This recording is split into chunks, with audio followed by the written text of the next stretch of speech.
স্বাগত। আজকে আমরা একটা অনুষ্ঠানের ৪২তম পর্বটা নিয়ে একটু আলোচনা করে দিল।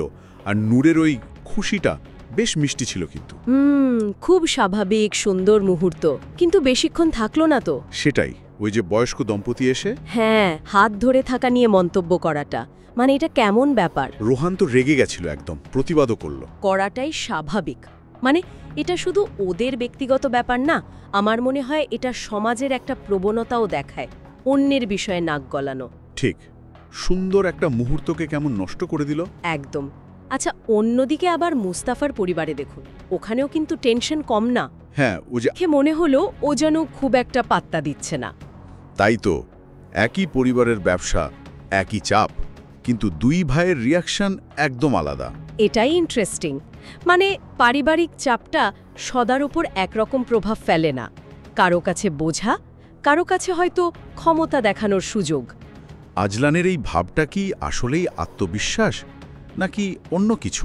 সেটাই প্রশ্ন। আচ্ছা, নূরের কথায় আসি আবার। আর বিশ্বাস করে, ওকে ভরসা দিচ্ছে।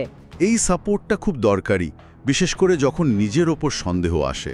ঠিক, একদিকে যেমন পার্কের সামাজিক সমালোচনা, অন্যদিকে ব্যক্তিগত জীবনে এই রকম সাপোর্ট। এই কন্ট্রাস্টগুলোই চরিত্রগুলোকে জীবন্ত করে তোলে। তবে আমার মনে হয় এই পর্বের সবচেয়ে নাটকীয় মোড়টা ছিল এলিফের ঘটনাটা। ওহো, মার্তের সাথে ওই ডেটটা কি সাংঘাতিক লোক! সোজাসুজি বলছে বিয়ের মাধ্যমে টাকা চায়। হ্যাঁ, আর সম্পর্ক না হলে বিল শেয়ার করার কথা বলছে। কি অভদ্রতা! এলিফের তো মাথা গরম হয়ে গেছিল। ঠিকই করেছে ওকে চলে যেতে বলে। একদম, কিন্তু আসল টুইস্ট তো তারপরে। ঠিক তখনই আব্দুল্লাহ ওনালের আগমন। হ্যাঁ, পুরো সিচুয়েশনটাই পাল্টে গেল। যেভাবে উনি এসে মার্তকে সামলালেন, বিল দিলেন, বেশ অবাক করার মতো। অপ্রত্যাশিত তো বটেই। আর তারপর এলিফ যে এই সব চাপ সামলে নিজেদের পথ খুঁজে নিতে, নিজেদের সত্তাটা ধরে রাখতে।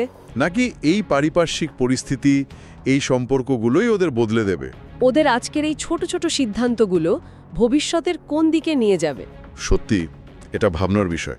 অনেকগুলো প্রশ্ন রেখে গেল পর্বটা। হুম বেশ, আজকের